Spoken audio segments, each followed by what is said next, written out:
Such a pleasure to have this time to gather together and to share insights from this extraordinary community. And I'm very, very grateful to be part of this. And also, I just want to applaud everyone's instinct for partaking in these sessions. And I also want to express my gratitude to Emily, who has really does so much to make these comprehensible and elegant. Emily, good morning to you. Do you have any words for the ensemble? I would love to thank everyone for working with us on this journey because we're growing right alongside you, and we really appreciate your patience and support and dialogue about that. So thank you all. We're happy to be here with you. And today I'd love to start by hearing from you. We're halfway through the course at this point, and if you've taken the opportunity to begin or to focus your sitting practice, this is about when you'd begin to notice some changes in your mood, changes in your practice. If you've created affirmations or invocations of your own, have you noticed any differences? Noticed any differences in your playing and your improvising? And aside from suggestions and homework, what are the tough questions and issues that keep coming up for you?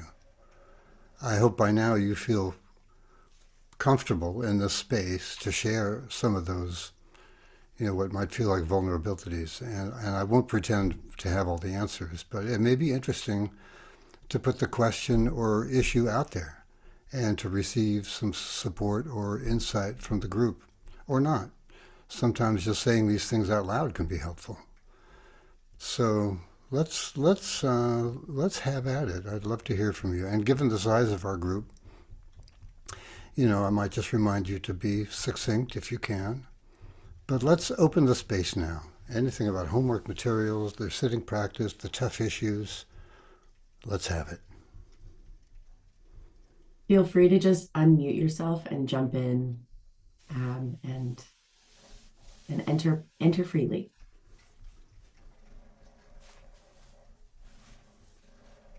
I'll jump right in. I'm really excited with where my cello playing has ended up right now. There's a lot of things contributing to that, and this is a big part of it. One of the things I put in my affirmation from February 17th was I have confidence in the yeses I have given and peace in the nos.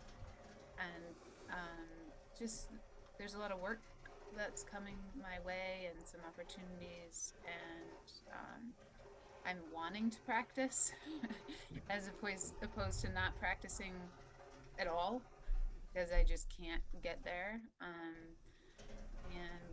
just a lot of good things. So good to hear, Esther.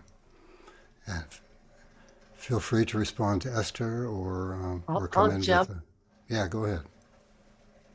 I'll yeah, I'll jump on as just tag with Esther.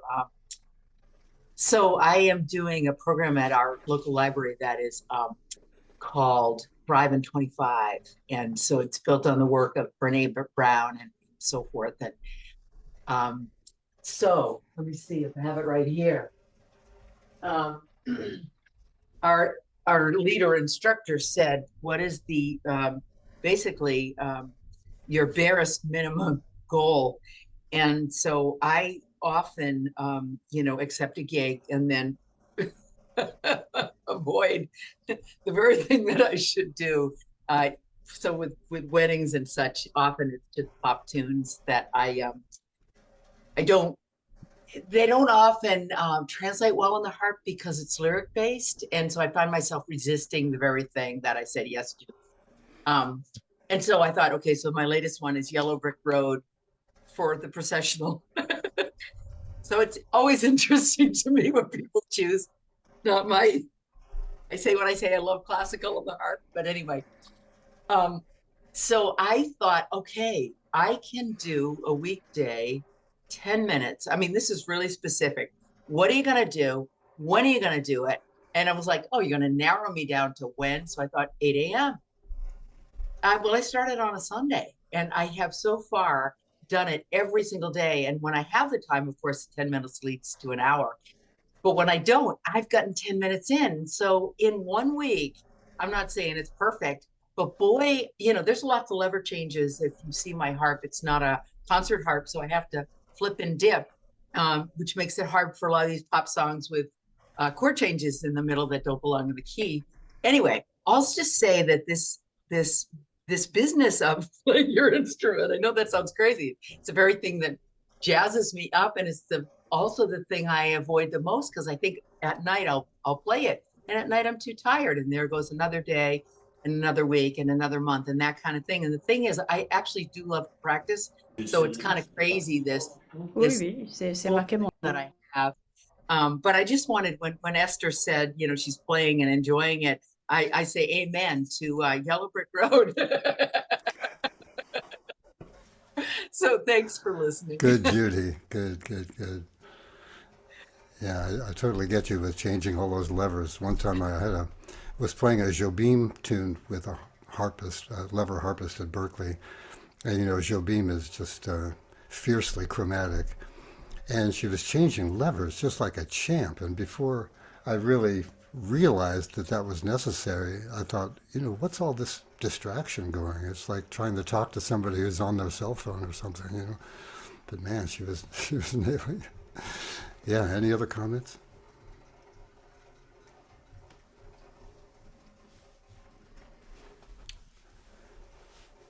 Yeah, George. Just a quick one about a muse. I have so many mentors over the years that I've played gigs with, and one of them especially, I what I am seeing when I call my muse is my friend Tempe Connor. He was a trumpet player. He was my dad's age, and I just see this.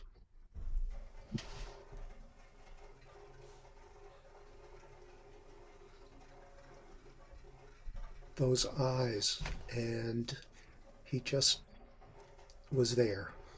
Yeah. So just seeing a face and the eyebrows. And it takes you to a different place. Yeah. That image, yeah, Yeah. is guiding you. That's extraordinary. Thank you for that.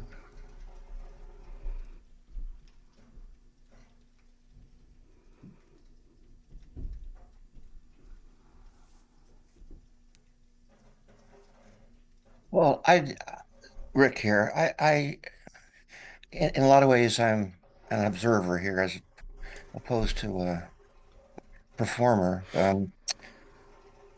But I have been taking piano lessons lately, along with everything else. And um, my piano teacher, who's a classically trained person, very well-known person here in Philly, has been giving me Bach, which of course is just a complicated um, mathematical set of equations, it seems to me.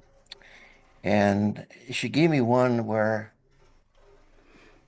the lines of the music are going in opposite directions. So the right hand is going this way, then the left hand is going this way. And I found my brain frozen. It's just numb. So I thought, well, if I was in a jazz ensemble, what would help me? Well, why don't you take your little cell phone and record the left hand and play the left hand on your cell phone and improvise with your right hand on top of the left hand that's sort of driving everything. And then the next time around, record the right hand and let the left hand be driven by the right hand. So I had kind of my own little ensemble duet thing going on all at the same time. And it honestly seemed I felt like I'd hit a wall, like I hit a plateau. Like, how do I get beyond this? It's just numb. My brain is just numb. And so I decided to make a little duet. And wouldn't you know, when there's two or three or four of us together, something unique kind of happens. So I don't know if that communicates anything here, but that's kind of where my week has been. Yeah, I think that says a lot for your creativity, and yeah, I love that. Any other comments about Rick's idea there, or something else? David, you want to go? Yeah, I'm not sure it's totally on his comment, but as you know, I play piano too, and my religion is basically the aria of the Goldberg variations. If I can play that, the day is wonderful. It goes beyond meditation for me. And even though I'm delving into some of the other movements, but anyway, yes, there's a lot of hands going in either opposite or directions or in counterpoint where each hand would be a piece of music all by itself. Yeah. And then, my God, but the other hand's got this other thing. And so, well, you know, Bach is like way up here in terms of the, it's the hardest thing to take on in that respect to me. But I love it, you know. So the other comment I was going to make is just what other people have said earlier, that my mind and then my voice are way ahead of me in terms of jamming to the 12-bar blues kind of stuff. Cello's lagging. So I have to translate because I'm singing in my head. Then I try singing out loud because that's a big thing you're teaching, which is great. And then I realized I don't even know what notes I'm doing here. You know, I'm matching the chords only because my ear knows what to do, and I'm not looking at the names of the chords, you know, on the reel. But so everything's kind of disjointed because, you know, I'm trying to get to the cello with this idea. Then I get to the cello with it, and I go, well, that's not really a great cello idea anyway. I'd be better off on the piano. And then I go, oh man, this is, you know, I don't know what to do here. So I'm not making great progress in terms of unifying a way to approach improvisation. Got it. Yeah. Thank you for sharing that, David. And hopefully there'll be some tools that presented today that pertain particularly to blues that might be of assistance. But yeah, I get you. And keep at it. And in my experience, it was singing along with my cello that made not only what I was imagining possible, because my hands tended to go where my ears were going. And I had a second part to that sentence that I don't remember, but it was fantastic. Yeah, George, come off mute there, George. David, when you said, you know, I find myself just like listening to the chords and playing off of them, I was going to say, what's wrong with that? Nothing. That's beautiful. That's where you're going. And the other thing is singing. Sometimes what I've been doing is call and response with my singing, playing, singing, playing. Sometimes that singing will Great idea. Wow. you'll find out that it frees you up. Well, you might give it a try, see what happens. That's fantastic. Thank you so much for that, George. Yeah, George is a lifelong jazz educator, so this is gold. It's Yeah, gold. wow. Thank you. George. Yeah. And Rick, I have another suggestion for you in your predicament. Just get a cello. Thanks, Eugene. I mean, I struggled so much with piano just trying to do that whole left and right thing, and it just was not happening for me. But yeah. Jump in with another thing. Yeah, Esther. I've been working on the modes and I'm teaching, and so I was warming up with a student like, oh, let's work on this mode, mostly so I could practice it and help them warm up into their lesson. And then the next student came and I said, well, let's do that with this student too. Why not? It's fun. And purely selfishly, but that student has a lot of physical organization problems and a lot of extreme anxiety. And I watched them improvise and their hands just locked in. Like the weird stuff they were doing just like calm down. And it was really powerful and really exciting to see, but also to be able to say to them at the end of their lesson, hey, this is a tool that you can use to help. And I had wanted to offer them some more of the meditation stuff, but I just didn't feel like it was quite appropriate in the relationship that we had. But it was just really exciting. That is so incredible to hear, and that's not the first time I've heard that about the kind of integrating qualities of improvisation and how that can overcome, some perceived shortcoming in a student mentally or physically or whatever. That's extraordinary.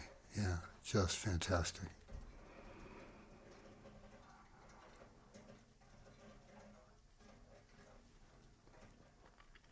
I guess I'll jump in here, Eugene. And so uh, I I've been messing about with all the different things and went back to the papers from various other courses I've taken and have used those as well. And I find doing the pentatonic work over the iReal stuff, it I don't hear it. Maybe it's I think it's because I mean it doesn't like click in. I know I'm playing the right notes, the notes of the pentatonic, but I think it's because it's too jazz based in a way. Like I've got such an ear now here for Celtic music, particularly, which is all pentatonic, that it like I kind of go, it doesn't. The blues one, yes, absolutely. I mean, but I'm not sure if anybody else has had that experience, but I just find the pentatonic stuff I found it didn't click the same way. And I have been doing more of playing with I just played for somebody for the first time this week who is 66, who's had dementia for 6, 7, 8 years now. And so young onset dementia. And she's a folk singer. She used to lead choirs. She's got a huge community around her. Um, Lots of folk stuff in her life. Her family are all folk players. So I felt a little daunted actually because I wasn't sure if I just didn't. Usually, when I do my work, my therapeutic work, it's with people who don't have music already way in their life. But I played some of that. I did some drone playing for her, as well as other stuff, and lots of just, I put a lot of improv in the things I do anyway. But I did one of those, and that was really powerful. And all I did with that was I messed about with, I think it was an A drone. I can't even remember. And I was going from, kind of the various different kind of minor-ish modes to major and sort of messing about with them. And it was really interesting to have that freedom to do that so I could really watch her responses to get where to go next and come out of that and go into some other thing. So that was really helpful. That is fantastic. And you've touched on two really, really important things there. First of all, that you have the tools of the various modes, at your disposal so you can kind of use them clinically in a way. You can kind of see what the effect is immediately. That's the thanks to the work that you've done as a musician to integrate those tools. And the other thing you say, which I really appreciate, is playing over the kind of jazz qualities in the iReal Pro settings. I mean, and this I have found over and over again is because in my life as an improvising musician, I have never really been drawn to jazz. So the very kind of traditional time feels, the swing, the shuffles, the kind of feeling in jazz, and especially the kind of cyclic improvising that you often hear in jazz with soloist after soloist. Those things were really off-putting to me in my early years, and it really kept me from wanting to practice like jazz players practice. But the trick is there. For me, has been to find and create environments that feed me more, which is why, for example, with that Miles Davis tune, "So What," that I put a version of that into a key that worked for me, and with a time feel that I find more nourishing than the kind of upbeat swing kind of thing from Miles recordings. You know what I mean? So the challenge for you may be, Claire, and maybe this is something I could help with, create some play-alongs that are really in that rhythmic kind of environment that sets you free and that really ignites your imagination and your comfort. So both those Great, are great things to bring to this conversation. Thank you for that. great. Thank you, Eugene.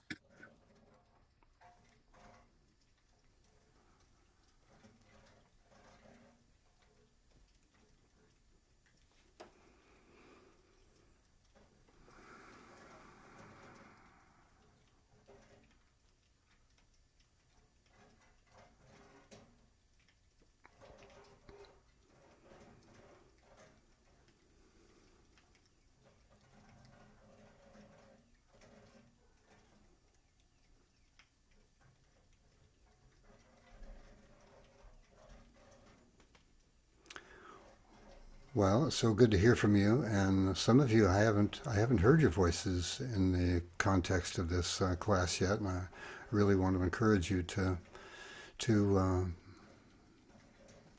be as comfortable as you can in sharing your response to the materials or to the ideas in the course, whatever. And maybe we'll take just a few more minutes doing this. I need about 40 minutes for the presentation that I have planned for today, and I can start that in about 5 minutes, and it will still give us time, I hope, for some questions and stuff on the other end.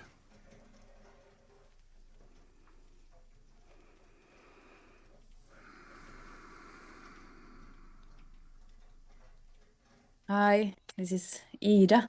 Hi, Ida. I just it's my first time that I was able to join you online. I'm from Finland, so the time zone is causing some troubles. I'm usually having some concert at this time, but now today I was able to join at least for a while online with you, and I just wanted to introduce myself quickly and there that I've been watching the videos, and it has been great help and great joy for me to follow the class and working with all the materials and tasks. And so just hi everyone, and So glad to nice to meet you, Ida. be Thank you here. for that. Nice to And meet you you all. know, in our first session, we all kind of introduced ourselves. So if there's anything else you'd like to tell us about your musical life, Mm, I think we'd all be sure. interested. Yeah, I was thinking I don't want to take too much time at this point, but I'm a cellist. I'm from Finland, as I told, and I'm a artistic doctoral student also. I'm working with my thesis and concerts at Sibelius Academy, and I'm a freelancer, so I have been working with a lot of uh, different kind of forms of music. I'm classically trained, but I have been always a bit visiting and collaborating with other genres and art fields also. And I have been improvising since I was a child, but it wasn't part of my training ever. So it has been just like a kind of natural way for myself of being in a way in music. But maybe there is some more.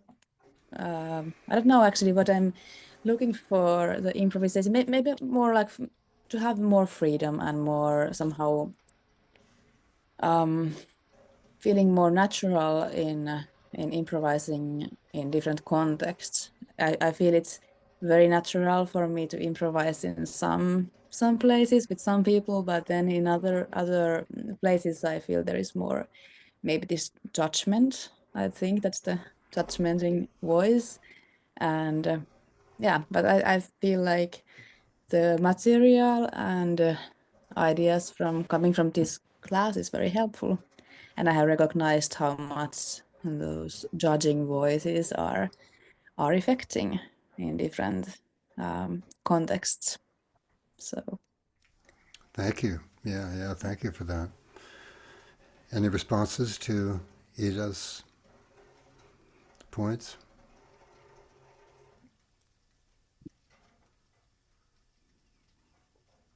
Yeah. Kudos to you. And the life of the contemporary freelancer has really changed, since I did this long, long time ago. Because I think we're being called to be more comfortable in a lot of different kinds of settings, a different kind of rhythmic comfort, and sometimes there are creative challenges that we're not prepared for in school. And that's really, what part of this course is about, is just hinting at how to approach some of those other materials to continually expand our comfort zone creatively and collaboratively.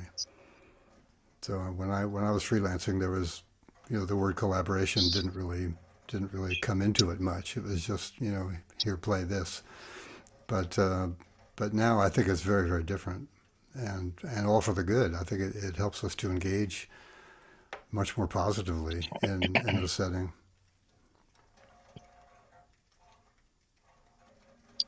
Maybe just a footnote, Eugene, to what you were saying and what he was saying. I went to an exhibit. I'm in Vero Beach, Florida, and it exhibited French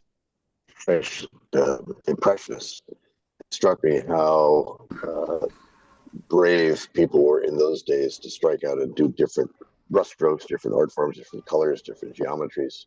And when I play piano, I'm a piano player, not trained piano player, but by ear more or less. I can stick to the form, but it's actually still hard for me to go like, what would be adventuresome here, and what would be maybe even frowned on by people who are more experienced.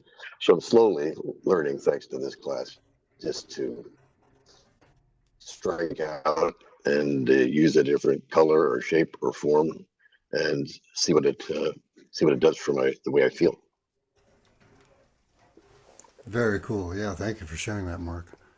And that also points to the whole aspect which I will continue hammering at every single time I see you. And that is to limit the scope of your inquiry. In other words, put limits on yourself, and maybe very extreme limits at first, so that you can really explore the boundaries and the possibilities inside a very, very narrow little window. And there's a great quote that comes up in today's class by Gretchen Rubin. If you want to give yourself freedom, give yourself limits. Yeah. And I think that's really and I think also profound. Also seems to be a good example of the subtle blend of freedom and responsibility. You got some responsibility to the composers, to the other players, to yourself, to the sound. And as well, you want to make sure you create all the freedom you can within that. And if you're playing by yourself, you can create a lot of freedom. Fair enough. Yeah. Well, thank you for this. Yeah. And very, very rich to be with you all and to hear some of your experiences. And so I think now we'll move into, some of the prepared material that I'd love to share with you today.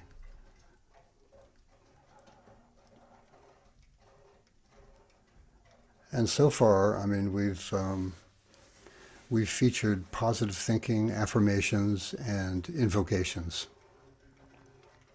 And today I'd like to briefly mention mantras as another practice that can align our awareness with a deeper source.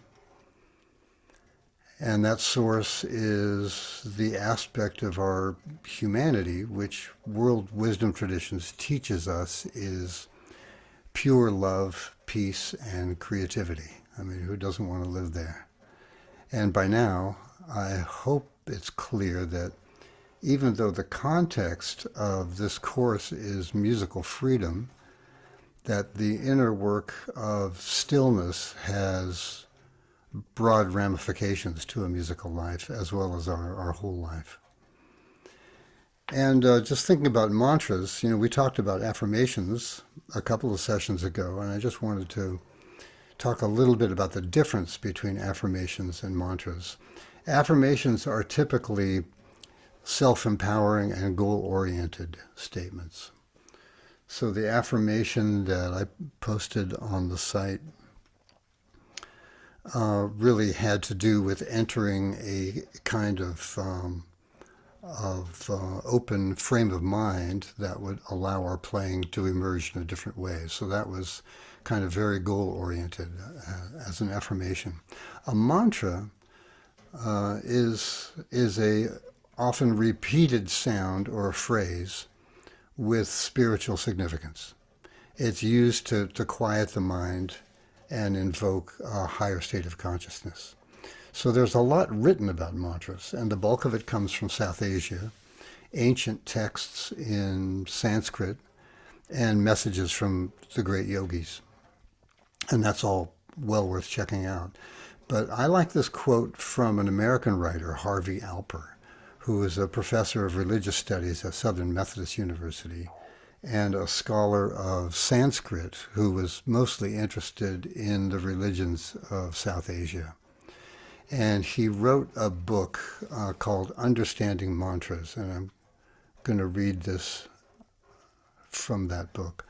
From a set of millions of mantras, the devotee chooses some mantras voluntarily, thus expressing that speaker's intention, and the audience for that mantra is that speaker's chosen spiritual entity. Mantras deploy the language of spiritual expression. They're religious instruments, and that is what matters to the devotee. A mantra creates a feeling in the practicing person. It has an emotive, numinous effect. It mesmerizes. It defies expression. And it creates sensations that are by definition private and at the heart of all religions and spiritual phenomena. So there's a bit to unpack in there. It's not incredibly mysterious, but he's saying that a mantra is not just something you kind of mumble to yourself. It's directed to a specific chosen entity. And I love this phrase he used. A mantra has an emotive, numinous effect. That word numinous is one of my favorite words. It's a beautiful word, and defined in the dictionary as having a strong religious or spiritual quality, indicating or suggesting the presence of a divinity. Numinous. Numinous goes beyond wellness. It goes into mystery. And even though the techniques that we've mentioned so far in this course are associated with techniques from the wellness industry, and it is an industry. It's, I read it's like more than a $5 trillion a year industry, the wellness industry. But what we're doing is not just working on individual wellness, but what we're going for are messages that imply the wellness of the world. So these messages may come embedded, for example, in the indigenous power of African rhythm, or they may spring up as freshly relevant insights into present times, into modernity. These impulses may rise to challenge a world ruled by white-dominated capitalism. The pain, tension, and fear we feel may not need to be eased by wellness techniques, but rather understood as the most sane possible response to the widespread violence that's so well hidden by our culture. The climate change in your car, the violence in our cell phones, the slavery in our chocolate, the waste in our shopping. I mean, these are forms of what you could call violence that are just brilliantly concealed in the kind of paradigm of our culture. So in response to a culture so removed from common sense and removed from our inborn sense of connection to each other, the answer is not to simply feel better so that we can get back to our jobs, but to explore the edges of creativity for something new, something numinous, possibly something even dangerous to capitalism. Like, what would that be? Like something of no monetary value whatsoever. Something that contributes to your wholeness while opening a crack into revelation. And I want to share with you some writing by someone who I've just been fascinated with lately. I referred to him last session with the quote, "The times are urgent, let's slow down." And in this case, I was watching a webinar with this, he's a Nigerian psychologist, someone who got his PhD in Nigeria in all the forms of psychology that the world acknowledges, but then also spent time with priests in Nigeria, far away from the city. And so his perspective about the culture that we live in is informed, and the therapy that he does is informed by some of these very, very deep, ancient practices and insights. And he has a way of articulating things that is just extraordinary. And at one place in this webinar, one point, there was a question from someone in this webinar that he improvised an answer to, and I transcribed that and kind of put it in almost like a poem or something. And I want to share this with you. Let's see if I can come up with this for you.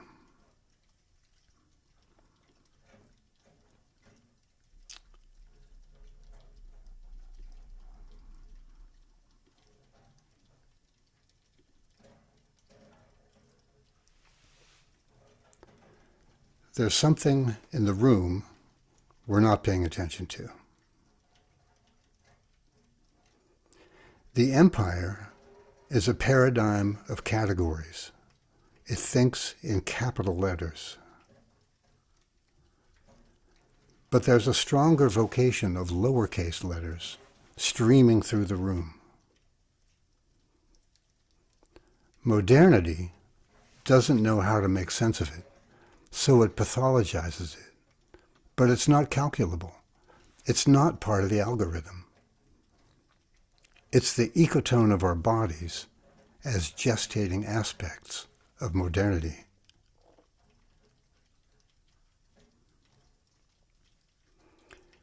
Maybe by following the trails of these minor gestures, we might happen upon ecologies beyond healing, beyond global wellness paradigms.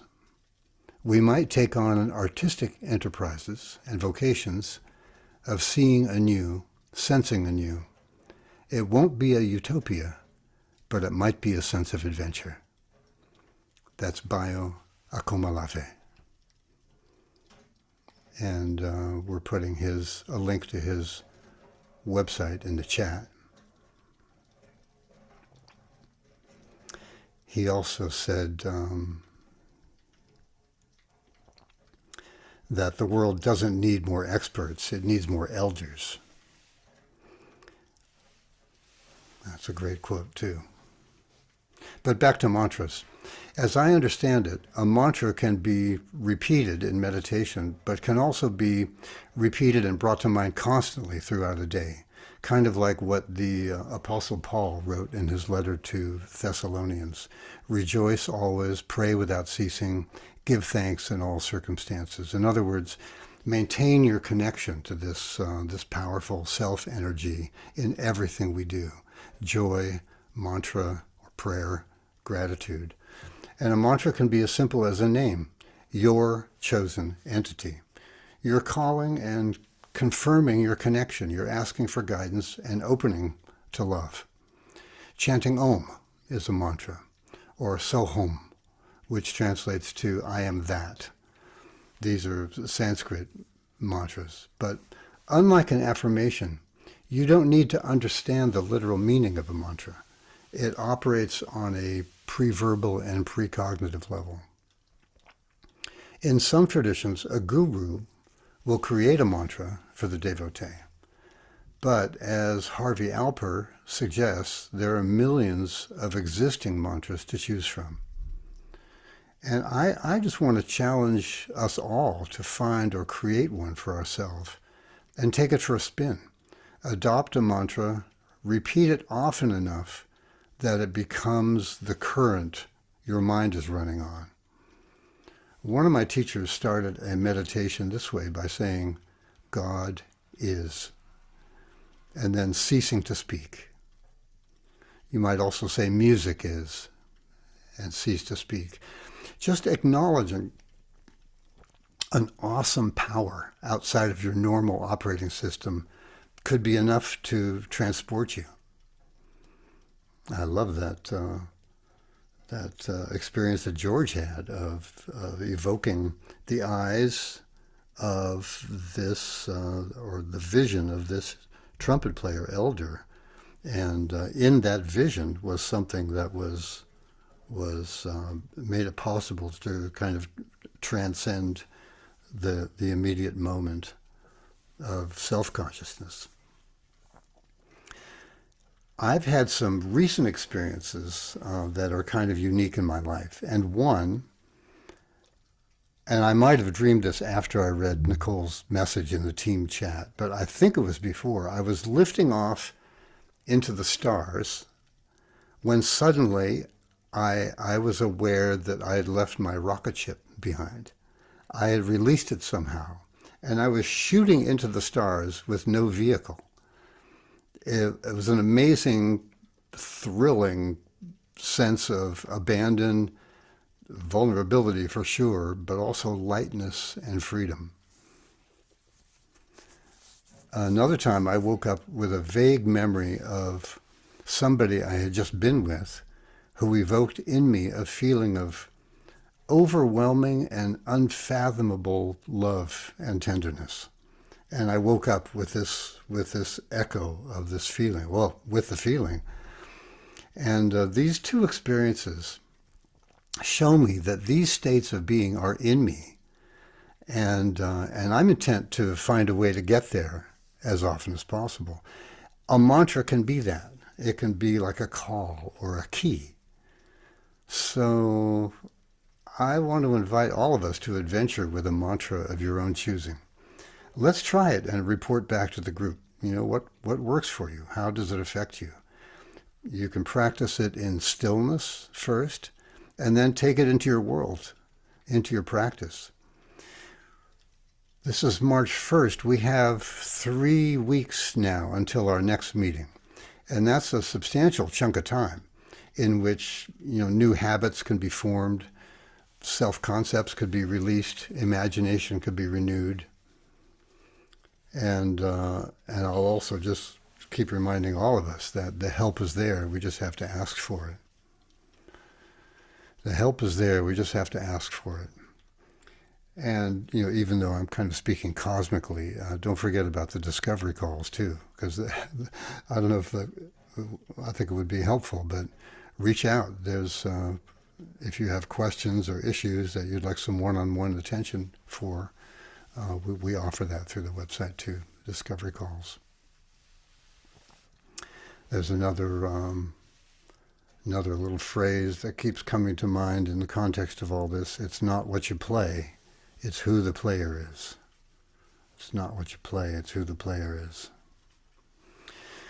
We've been working on rhythm mostly in the homework more than in the course. So I'd like to start the musical part of this session with rhythm today, because as we turn our attention to swing, pentatonics, and blues, we're also acknowledging the enormous influence of Africa in global contemporary music, and what I've referred to before as Black Atlantic rhythm. It's like a tidal wave of pulse that has transformed the Americas, and through media has transformed our whole musical planet. When you look at South America, every place that was visited by African slaves, the music from those places has been completely saturated with the richness of African groove. And in each place, it has been blended with the European colonizers as well as the indigenous sensibilities of each location. But the fact remains that a huge contributor is African rhythm. And we can't possibly survey such a deep treasure chest of groove in this course, but we'll talk about what some call the origins of swing. And this is a rhythmic pattern that has different names in different places, but it crops up enough that it's worth spending some time with. If you've enjoyed the vocal rhythm exercises featured in sessions 1 through 3, you're well prepared to get this quickly. And we're putting up this PDF right now with this pattern on it. And this pattern is called a bembe, but it's also called a bell pattern after a handheld percussion instrument with 2 bells of different pitches. There are lots of variations to this pattern, but this is the most common.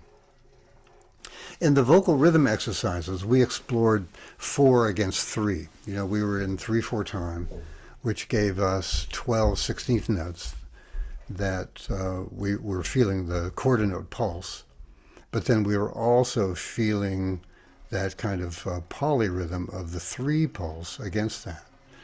And we're going to turn that on its head in just a minute. But first, let's take those 3s from the vocal rhythm pages and make them our dominant pulse. So looking at the first bar, ignoring the rhythm for now, we're in 12/8 time, and we're dividing those 12 eighth notes into 4 groups of 3. So the pulse feels like taki, taki, taki, taki, 1, 2, 3, 4, taki, taki, taki, taki. So already you can tell that this is kind of on the verge of a swing feel or a shuffle feel. And then, I'm going to clap this beat and sing the bembe rhythm. Baka chaka takon can to baka bako takon can to can bako takon can to ba baka baka. You can hear the beautiful swing and how this rhythm has tension in release in relation to the pulse, right? The 1 and 4 of the measure, first and fourth beat, are featured as a kind of cadence, strong to strong beats like 1, 2, 3, 4, and 1, 2, 3, 4, and 1. I would call that like a rhythmic cadence. But in between are these delicious syncopations, and you might call them, like we call non-chordal tones, tensions. They're like tensions in the groove. And then look at bar 2 now. It's identical, but I place the markers to indicate 3 groups of 4 eighth notes. So in 12/8, we can fit in 3 half notes, since 3 times 4 equals 4 times 3. So check out how the groove feels completely different with this half note pulse. Ba ga taka ga ga cho ga ga ga go ga ga to ba boom ba go ga ga cho ga. Let me go back and forth now. Ba ga taka ga ga cho ba ga ga go go ga cho ba ga cho go boom ga cho ba cha cha go ga ga cho ba ga cha go ga ga cho ba ga cha go boom ga cho ba ga ga ga. Which one swings better, right? I mean, you may have your preference, but I would bet that you're feeling this kind of just almost inexpressible quality of swing and kind of joy that comes from all these offbeat notes. And by the way, I meant to say this at the beginning of this whole spiel, that as you have questions or comments, feel free to put them in the chat, and we can address them later. You might forget what your question is, so write the question in the chat now as we go, or comment, or point to reinforce or contradict what I'm saying, and we'll get to it at the end. But I just wanted to create a flow with the presentation. But by all means, feel free to chime in the chat. So let's get this into our instruments. And a great way to internalize this is to play all the eighth notes And then begin accenting the bembe step by step. And lower on the page, on the sheet, you'll see there's a kind of learning teaching. Step 1, 2, 3, 4.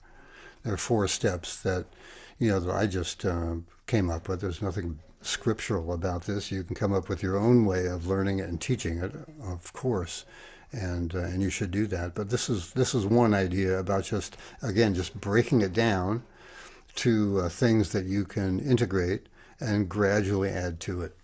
So a great way to do this for us bow players is using this strum bowing. Strum bowing is where we play all the eighths, but we ghost the non-accented notes. And to help with this, I placed some bowing marks in that second line, some bowing marks that on the accented notes. But your bow should play all the eighths.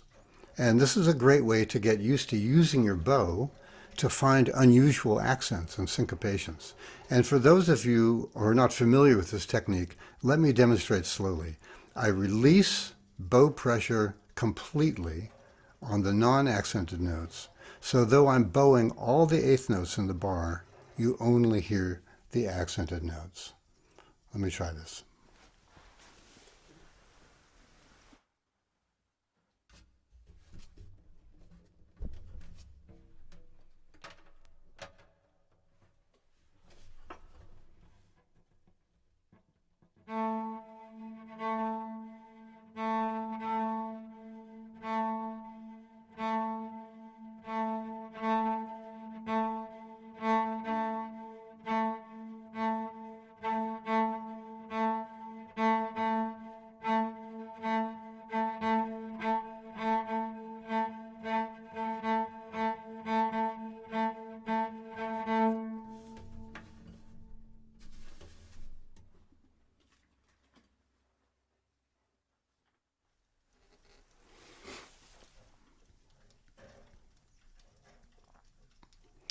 That is the bembe with strum bowing. But let's play this together. I'll get a play along going. This play along is a jazz blues, which just means it has some additional chords, but it keeps the same 12-bar form that we're working on, that we're internalizing. And by the way, this file is one you'll have as part of the materials for this week. And on this file, I've selected the Afro 12/8 as the playing style. And this is something just to remind everybody about, like Clara, you were you were observing that using some of these jazz feels are a little bit alienating for you, and I totally agree. And the one that I very often am drawn to is like the acoustic bossa. Go to the Brazilian play-alongs and choose one of the bossa. But, there's also cha-cha, and there's all kinds of straight eighths options in the jazz forum menu also for the play-along styles. So find a play-along style that actually feels good to you, that makes you feel like playing, makes your body comfortable, and then use that. And since we're kind of working on this 12/8 today, I'm just going to keep everything we do in the 12/8 bembe kind of feel. And one of the options in iReal Pro is the Afro 12/8 feel. And that's exactly the one that we're using and that we're studying today. So let's do this as a call and response. But first, check out the sound of this file, this play along, because you'll hear that the bembe is being played by the cymbals. Check it out.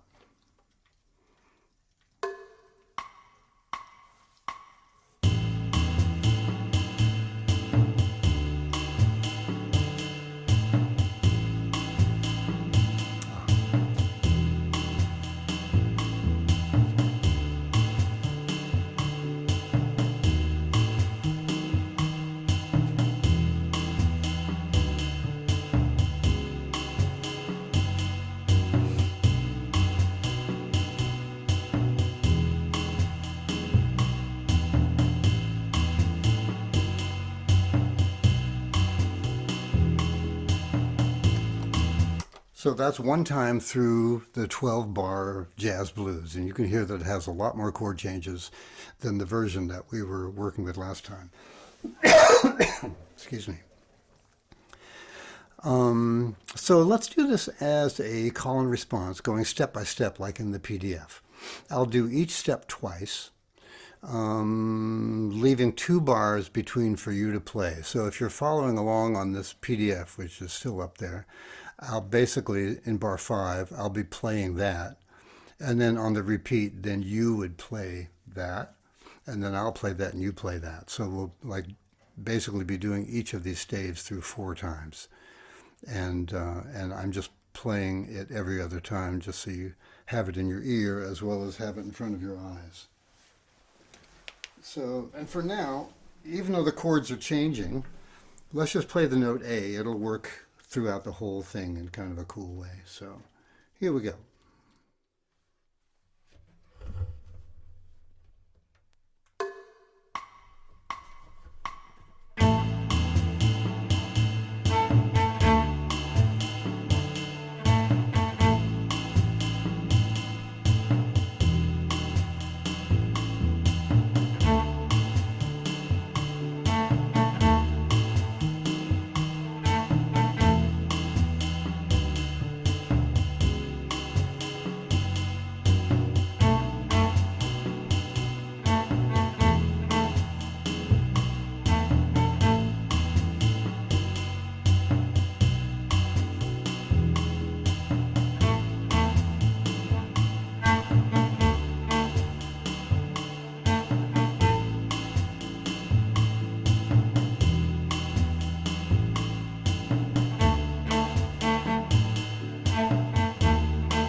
How'd you do with that? How'd you do with that? Hopefully that made sense. So in terms of levels, for level 1, I would just play whole notes over this play along file, just so that you can really hear the bembe rhythm. And you'll notice that the drummer is playing with the bembe a little bit. Sometimes he plays ba ga da ga ba ga as notated, and sometimes he plays ba ga. Actually, I can't remember what he plays, but he plays a variation on the bembe rhythm sometimes. So you'll have to just excuse that in the iReal file. But level 1, I would say just play long notes so that you can really, until you really feel where the independent beats are inside that 12/8. You know, and then play dotted half notes, 2 notes in a bar, and then dotted quarter notes, 4 notes in a bar. So you're really keeping the pulse, you know, with your instrument as you're listening to that bembe. So that you might think of that as level 1. And I would use, again, the iReal file with the Afro 12/8 playing style selected. That gives you that bembe rhythm. And you can even turn off the other instruments or loop one chord to create some comfortable limitations. And speaking of that, here's where I wanted to insert that quote by author Gretchen Rubin. Give yourself limits to give yourself freedom. Give yourself limits to give yourself freedom. And we'll add a link to Gretchen's work with the homework. Level 2, learning this, playing this, might be playing the bembe, but changing the notes each bar. play the thirds and or the sevenths of each chord of the blues as you follow the form and the chord progression. And then level 3 could be playing scales or scale patterns, changing pitch on each accented note of the groove, or improvising melodies using the bembe as your rhythmic template. Let's see if I can just demonstrate this.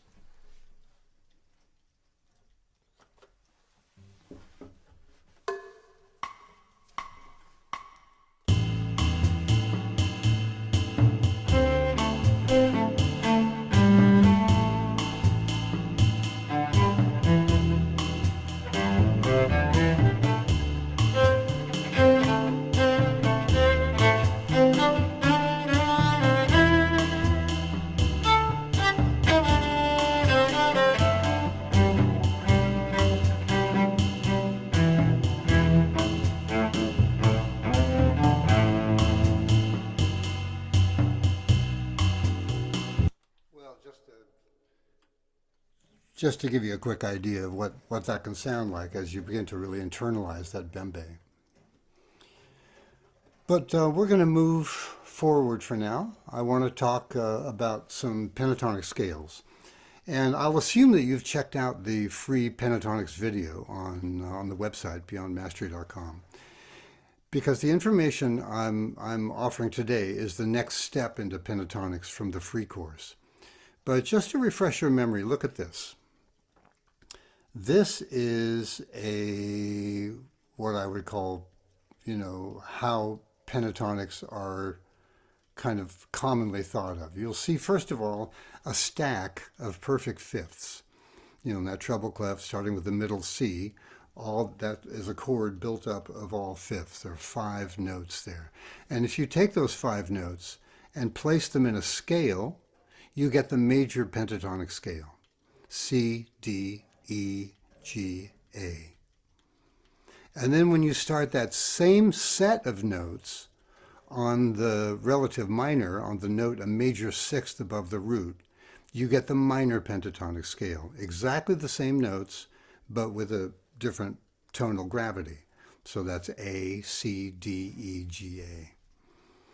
And then I've added here what we call a koto scale. This is a great scale to use for young players and new improvisers. This scale is something that my longtime colleague and mentor Paul Winter has used in his workshops for 50 years. And it's just like magic for getting people who don't know anything about improvising and assume that they cannot improvise, to put them in a darkened room with these 5 notes and ask them to just interact using these 5 notes. You can really create some interesting dissonances, but everything sounds very mysterious and has this beautiful kind of Asian quality to it. So the koto scale is just a great tool. We're not going to talk much more about it today, but you'll notice that where the major and minor pentatonic scales have no half steps, which give them a kind of melodic sturdiness, the koto scale has 2 half steps in it, which really creates some very tasty dissonances. And I would call playing with the koto scale level 1. You just cannot go wrong with the scale, and you can use any note of the scale as your root or your drone. But moving on, let's go to the next page. And this is the PDF that I call Pentatonics 3 Choices. So this is kind of where the Pentatonics course, the free Pentatonics course ended, and this is the new information.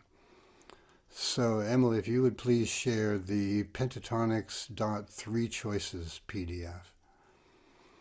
And assuming your basic familiarity with these pentatonic scales, we're now looking at some common uses of them, and I'm calling these 3 choices for playing over major 7th or minor 7th chords.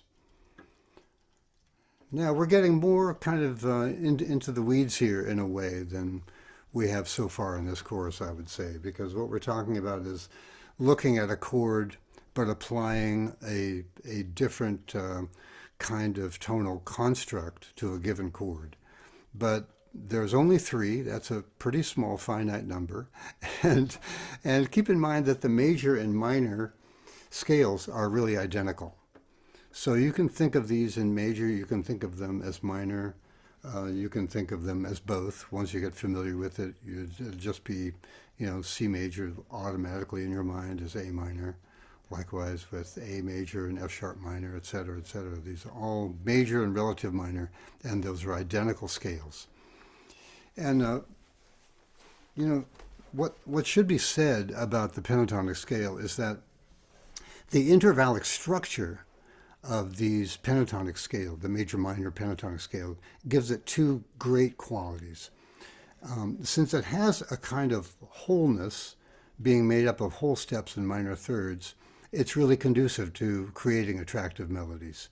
And there's a lot of world famous melodies that are made from pentatonic scales.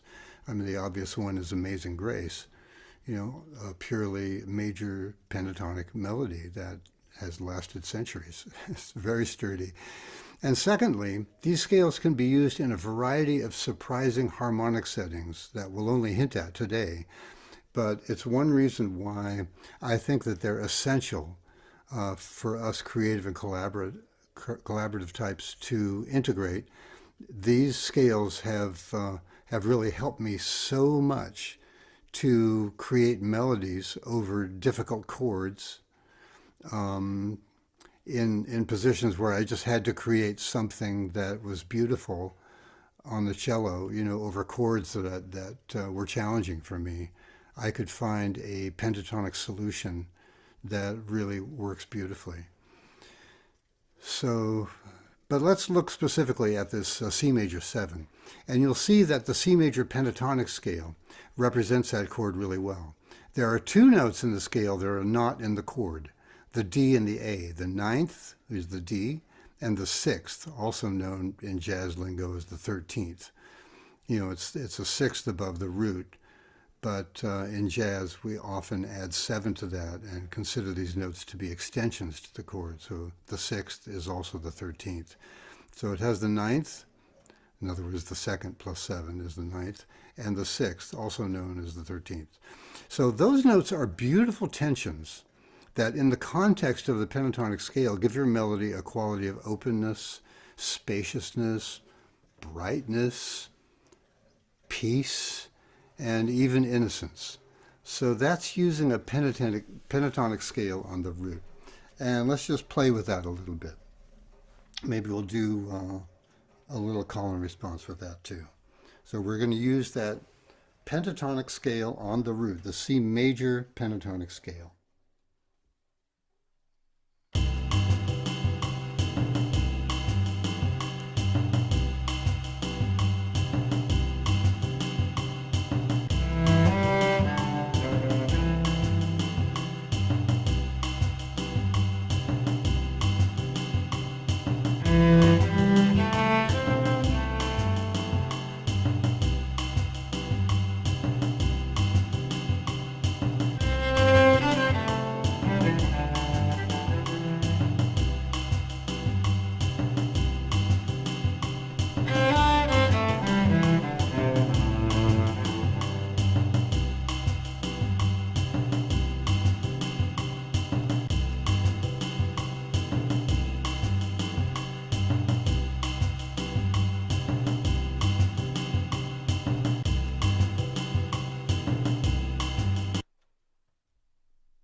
All right, just to give you a taste, of how that particular scale works against that chord, the C major 7.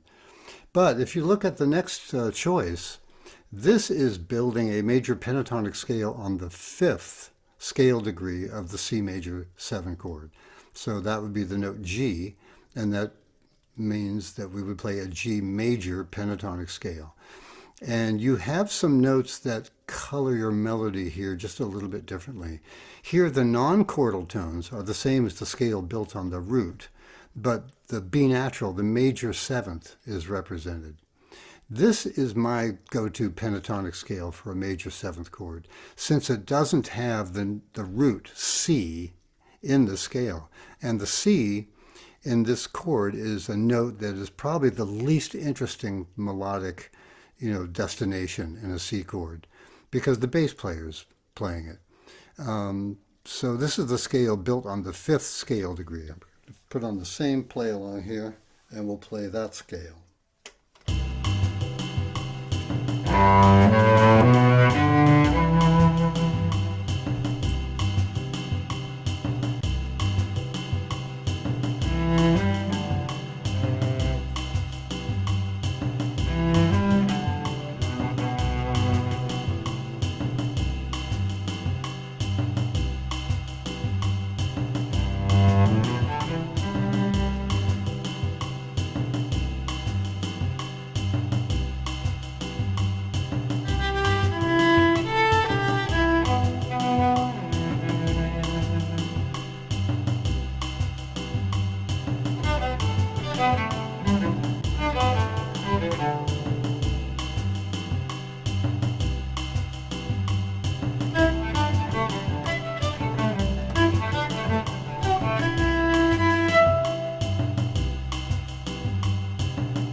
Sorry to cut short your free play, but you will have these files with you, and you can experiment with this all you want at home, just to get the sound in our ears for now and to demonstrate this concept.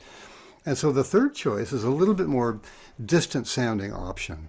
And these choices, the root, the fifth, the second, are in this order because they get a little further removed from the chord. The one is basically the chord, the five is a little bit not the chord, and the one built on the second scale degree is probably, of these choices, the furthest removed.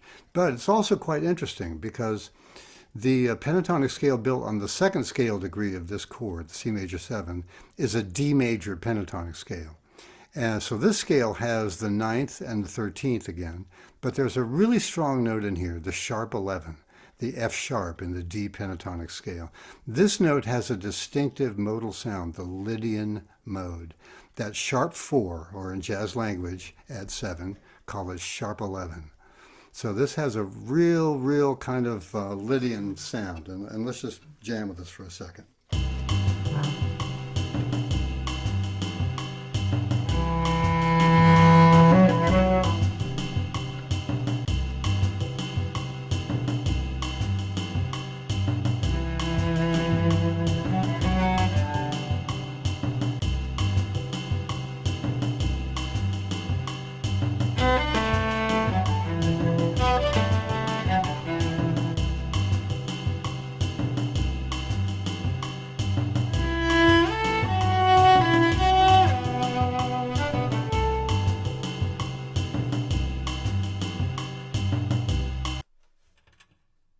Again, sorry to interrupt your play. I mean, I could feel you wanting to go more and do more, and that's great. But I want to look at these scale choices for the minors also quickly. So looking at the minor pentatonic scale on the root is almost a minor 7 arpeggio, and we're looking at that A minor 7 arpeggio now. This is actually on the next page. So let's just scroll down if you would. Emily, yeah, there it is. And so that is the A minor 7 chord, A, C, E, and G.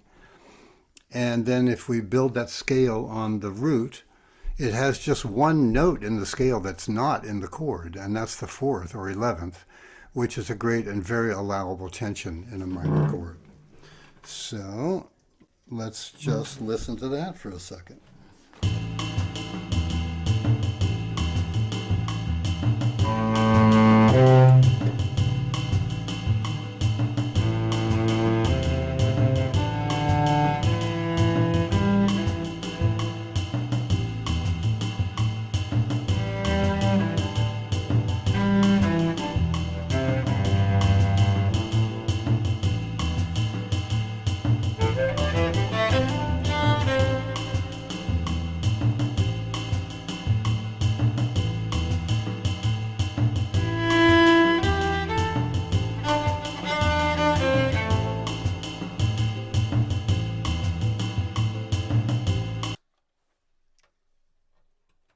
Again, just a taste, sorry, and let's look at the second choice, the scale built on the fifth. And again, we're just creating a minor pentatonic because we're talking about a minor seventh chord here. And the minor pentatonic, the scale on the fifth scale degree is the E minor pentatonic. So this gives us the ninth and the 11th, of the A minor, the B and the D. But that's an interesting melodic choice that leaves out the third of the chord. And since the scale does not define the major or minor quality of the chord, I call this sound impressionistic. It encloses the third, but doesn't identify it. And again, this choice, the scale built on the fifth, is a great go-to. So let's just check that out.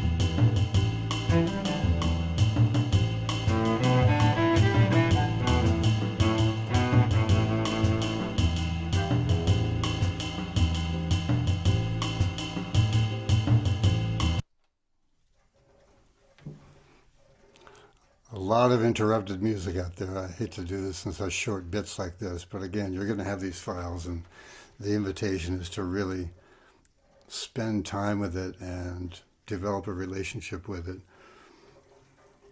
And again, just to reiterate what I've said many times already, with each of these scales, choose maybe just 2, 3, 4 notes of it, and really understand how those notes relate to the chord and how they feel under your finger and what the melodic possibilities imply for you kind of psychologically. Small bits to experience freedom, give yourself limits. But I want to demonstrate a little bit about the versatility. Oh, we didn't talk about the third choice here. And this one, it has so this would be the B minor pentatonic with the A minor. And this has, again, the ninth and the 11th, but it has the sharp 13, a note a whole step above the fifth of the chord that implies, again, a modal sound. In this case would be the Dorian mode. It has that raised 6th scale degree. So let's just check that out for a second.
Yeah, that's the third choice.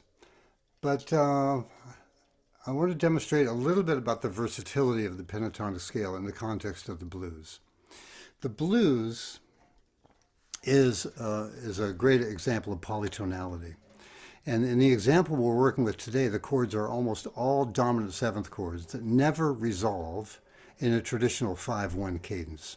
Instead, they just roam from dominant to dominant, never finding a home in the traditional sense, not a 5-1 cadence. And let's just take that in as a metaphor for a moment. A life in diaspora or a life unaware of its true home. Just think about all these dominant chords just stretched out. Each chord having this sense of kind of longing for something that never quite happens. But if you improvise over these changes using a minor pentatonic scale built on the root of the first chord, the so-called key, you'll find that your melodies rub and twist around and against the chord changes like a dancer on a hot night. You can use that same scale through the whole form.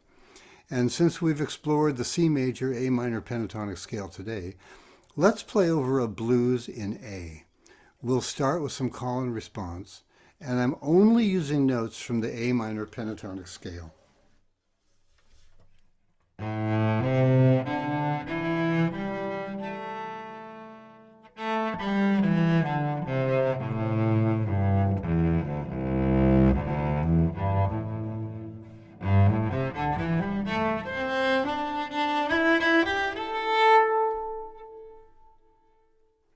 That's the sound that we're going to limit ourselves to as we go through the blues this time. All right, let's give that a shot. Start with some call and response.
Again, sorry to cut this short.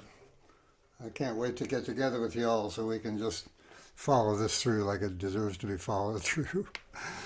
And we've just scratched the surface of the blues here today, just talking about some notes and almost nothing about the style, the origins, and stuff like that. But considering the relationship of the bembe rhythm to swing and the application of pentatonics to the blues, I think these in themselves are some important first steps. Level 1, sing over the blues using a pentatonic scale. Play a simple pentatonic melody over the first 2 bars of each 4-bar phrase. This will really help you to internalize this 3-4-bar form of the blues. Play a simple melody over the first 2 bars of each 4-bar phrase.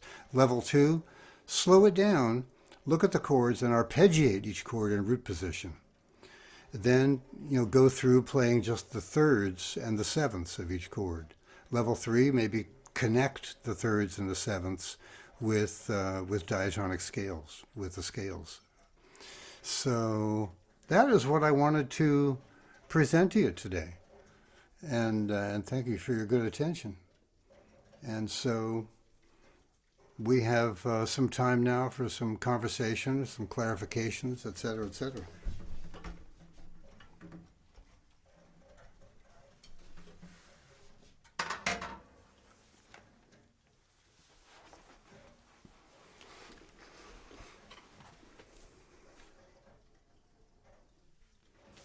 All right, Esther. Good to see you. Take care.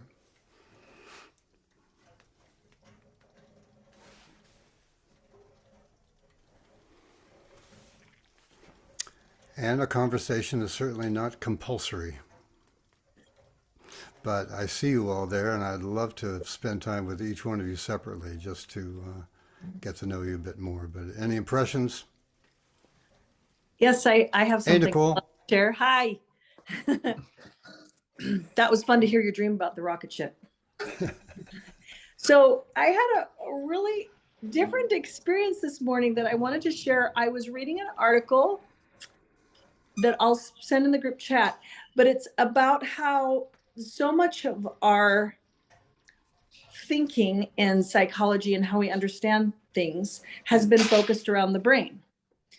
But this article was referring to research that's a little bit later than discoveries on the brain about how our heart has, I believe if I'm saying the word right, neurites in it. So our heart has, for lack of my own lay way of understanding it, is that our heart has a brain and connects to our brain. And that, and as I was thinking, I was realizing this is a good way of describing when I experience something that may not be experienced by everyone, but is this big thing in the room that is happening that I don't know always how to talk about or bring up with other people, or perhaps have the courage to bring up, but perhaps other people do experience it. So instead of listening to the class with my head, I thought I'm going to listen with my heart. And I had a very different experience with the class. It was really cool, even though I'm still the same person that I was, this morning, a few hours later. So I'll stick that in the chat, and that'd be interesting to know if you all feel value in this experience, because there are times my brain gets lost. And then this is a time, instead of being frustrated, I could just feel all the energy of love. I was able to be aware that, oh, I can go back later. And once I'm comfortable with that, these steps are clearly laid out and I'll follow them.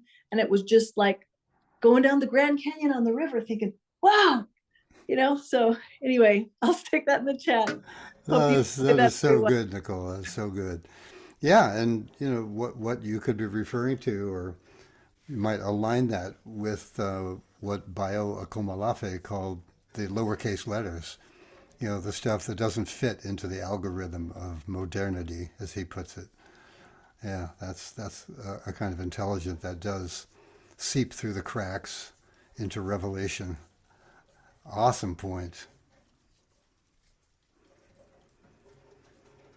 Well, and I want to say what a wonderful class. Really powerful insights from everyone. And then when you speak, Eugene, it's always this way, but lately it's more powerful. You're downloading something huge from something huge. And it's very palpable, the experience. And then your playing also always gets me so big. It's wonderful. Thank you.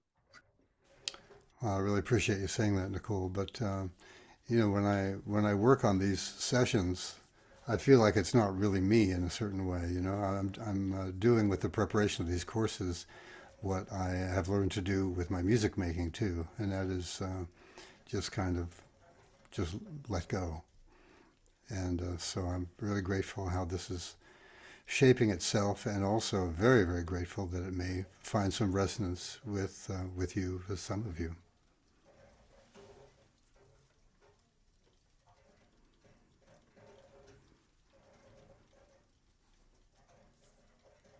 Eugene, I have a technical question. I wasn't able to save the chat. I didn't see the ellipses there. Is that going to be saved with? Okay, great. Yeah, Emily. Because there's lots of good information there, and I didn't want to take time to read it. Yeah. Sure thing. Yeah, it'll be there. Thank to you, Emily. All right, thanks. Marcia. Yeah, I'm not sure I know exactly the words here, but I'm just responding to Nicole's comment about playing from some other place. And it was really fun doing the improvisation with the pentatonic scales, and there was a lot of information we were absorbing, and so I found myself between the space of following the rules, which are in a sense the limits that have been set, and just playing a note that wasn't in that pentatonic scale and enjoying it so much and realizing that, you know, all those rules of classical music were broken by the pioneers who did something outside of what the traditions of the times were. So really that the rules create allow my way in, but ultimately I'm just trying to get out again. Find your way out. So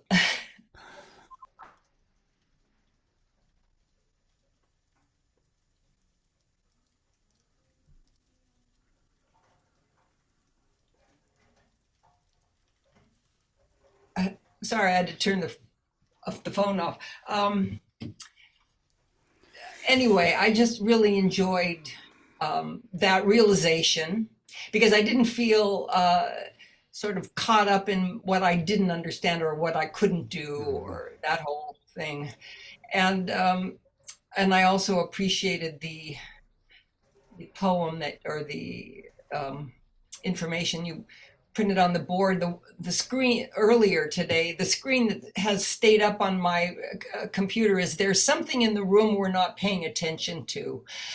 And I think that you've asked us to think about, you know, making our own mantra or, you know, our own affirmations and invocations. And I feel like I have this lifetime of ignoring something in the room that's not being paid attention to, and that the path of my life now is really in that direction. But it was just such a succinct expression of that, and for which I'm very appreciative, and which will be part of my own mantra. Thanks. Thank you, Marcia.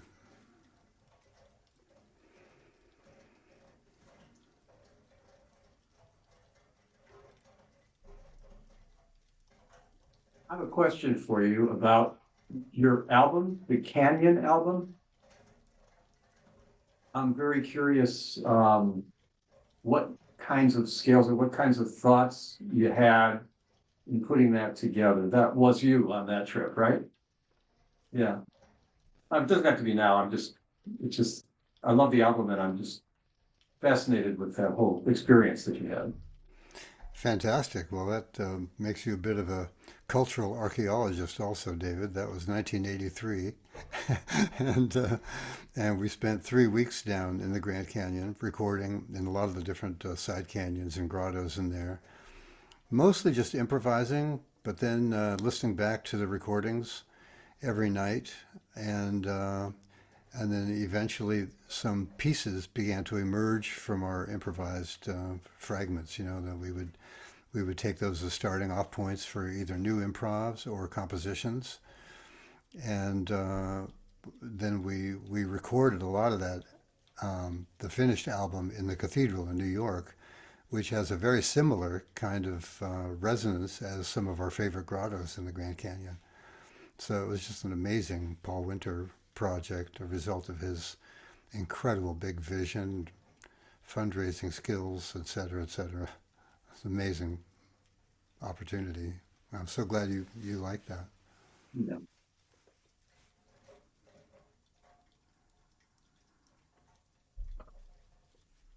I am wondering, Eugene, if you could think back to your pentatonic course. What drone did we play under each of those options? Because it changed them so much. And the second one was so beautiful, and I just don't remember how that went. Is that still up by any chance? You're talking about what we just did, Janet? No, I'm talking about a couple years ago, you had a class that focused on the pentatonic scales. Oh, And yeah. and then we played each of those three options on over a different drone. And it was remarkable how much they changed and how beautiful they were. Do you Well, remember? it would be identical to what we did today. You know, for example, we would, for those three choices for the C major 7, we would just use the C drone. But then relate to it using those different, one of those three choices, either the C major or minor, Okay. built on the root, built on the fifth, built on the second. Okay. So it was the drone stayed the same and then the Yeah, other. yeah. And with some of my new students, I very often use the same scale but change the drone. So, and you're going to get a play along in this week's materials, which will be like that. So, for example, Okay. it'd be an A minor 7 would be the first chord, and then it shifts to a D minor 7. So, if you continue playing that A minor pentatonic scale, you're playing on the fifth of the D minor. You get the feeling for that? And then it goes to like a G minor 7th. So then if you continue playing that A minor pentatonic scale, you're playing on the second degree of that minor 7 scale. So sorry if this is confusing. I think it'll make sense once you see it. Great. Okay. Thank you.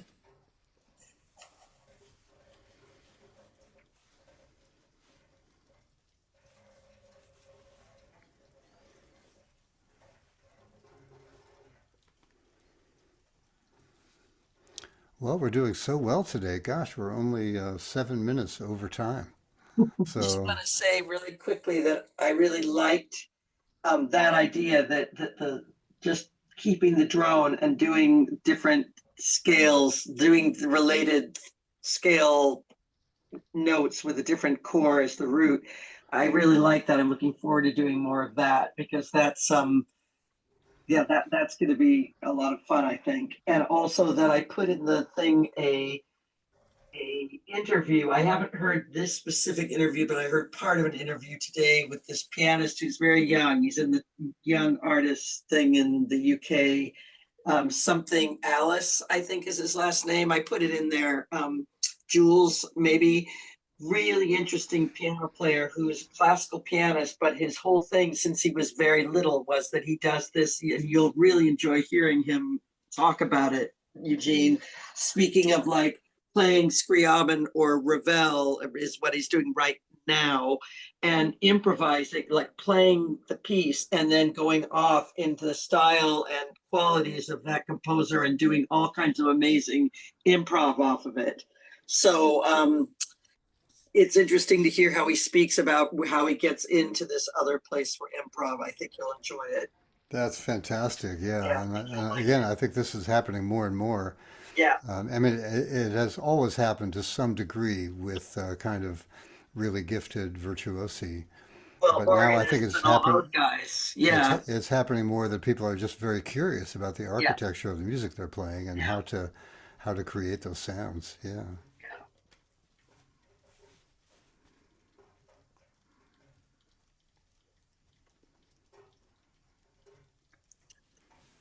Is it possible that there could be a musical mantra instead of a word? Of course. Yeah. Anything that he defined a mantra as a spiritual tool. So if there's some succession of notes, a melody, a chord progression that transports you, why not? I think that's a radical idea. Yeah. I'm thinking of that Schumann piano piece that has, I think, a pentatonic. Do, do, do, do, do, do, do, do, do. As the beginning of the piano piece. I can't remember which one it is, but that one's sort of reaching out to me as a mantra. Hmm. Mm-hmm. So let's go over to the piano and find it. Yeah. Yeah. I mean, what I love about that resonates with the idea that a mantra is something that is pre-verbal and precognitive. Yeah. You know. The deep, as Bernstein would say in his Norton lecture. You know that one, right? No. Sure. Say it again. I didn't catch it. Leonard Bernstein, did a Norton lecture based on Chomsky's theories of linguistics way back in the 70s. Yeah, I have that. Yeah, Series. he talked about the deep structure a lot because that Chomsky talked about poetry being the deep structure, and Bernstein's thesis was that music is the deeper structure underlying poetry. Hmm. And so I'm kind of following up on that, and the idea of a musical mantra. Mm-hmm. Cool. Yeah. Thanks for the idea. I think I'm going to pick a rhythmic mantra. And I know someone earlier in the chat talked about rhythm, which is something I've really been growing in myself and wanting to grow more. So I'll send some thoughts down, but thanks, Dave. For those of you who are here, could you just give me some indication of your ability to integrate this bembe rhythm today? Is this something that was really familiar to you or very unfamiliar to you? I know it will vary wildly, but I would just love to see a show of hands. How many people were able to integrate this quite easily today? Okay, so not everybody.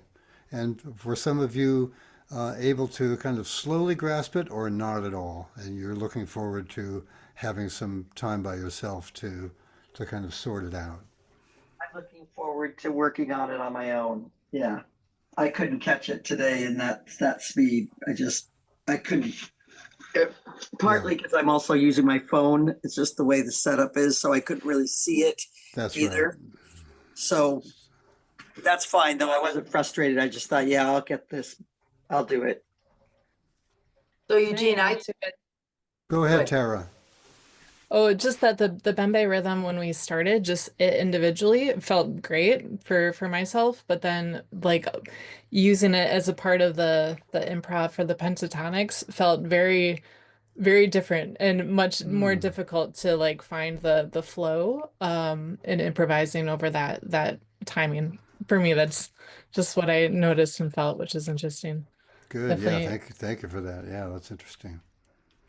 Yeah. And obviously, you've learned so much. I mean, you're a great player, so it'll come on its own as you look at it.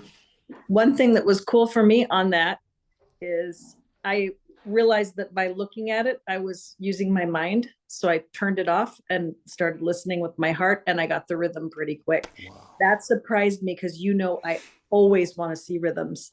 Like it's so ingrained. So to have the opposite experience was very strong, a strong change for me. Yeah, That's what I was going to great. say too, Eugene.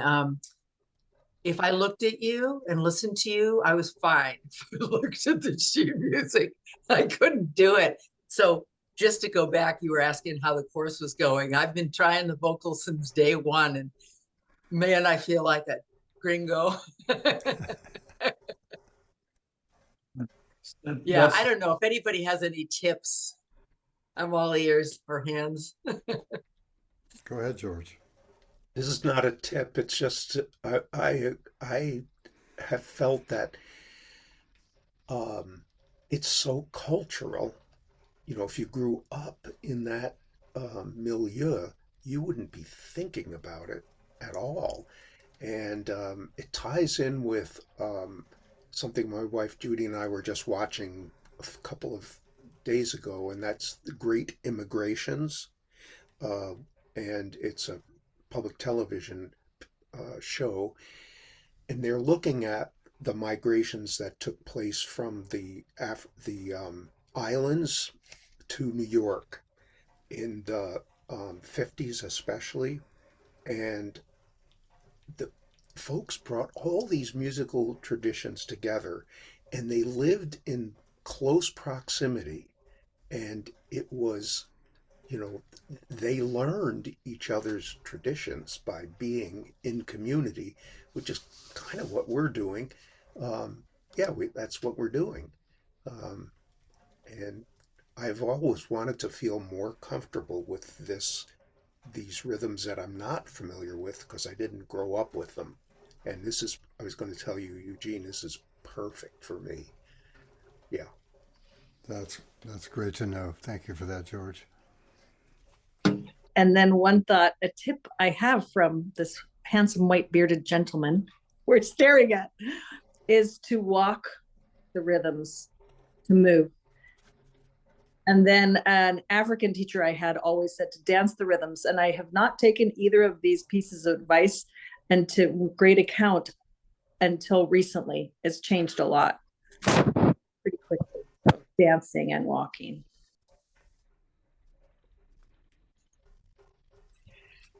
And I just wanted to say that the reason that those rhythms are more familiar for me is that I took a 3-year course, a training to facilitate a process called Takatina, which uses, it's a group process of people stepping in a certain pattern while they're, and that pattern is based in a particular rhythm while you're speaking and clapping in a different rhythm. So your body becomes a polyrhythmic instrument.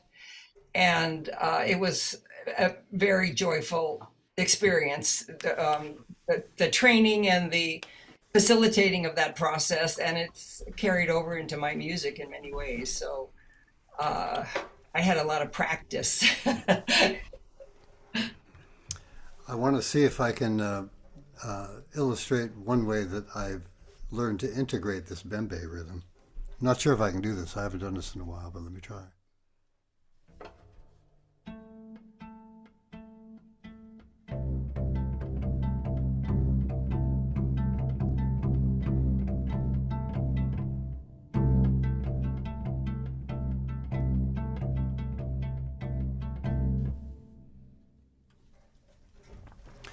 Just another one of those party tricks that we do at the very nerdy parties that I hold at my house in New Hampshire.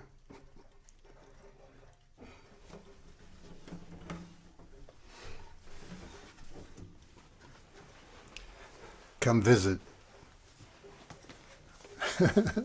The end of the course, you're going to have a party? Oh, good idea. We actually are going to have a party, but it's going to be online. We're calling it Sangha Live. Sangha is this concept of community, and so our last get together will be for conversations like this, but also to share some playing, maybe some stuff that's come up for you as you've practiced. Just keep that in mind. You know, even if you enjoy playing over a certain groove with a certain scale, that's worth. That's part of that direct creative experience. That'd be great to share with the soul. So yeah, and we've got 3 weeks now till we see each other again. So that's plenty of time to think about a lot of this stuff. And Emily and I are here in the meantime to clarify, commiserate, etc. Can we get an individual? We can have an individual session with you as part of this. I mentioned it earlier. It's part of the, we have this kind of 15-minute discovery call mechanism that we can make work at your convenience. There may be times listed on there that don't work for you, but just contact us and we'll make it work. Okay. So thank you very, very much. Thank you, Emily, for being here with us. And thank each of you for your caring participation in this conversation. Thank you so much. I'll see you in 3 weeks' time. Thank you, Eugene. Thank you. Bye, Thank everyone. you, Eugene. Thank you. Thank you, everybody.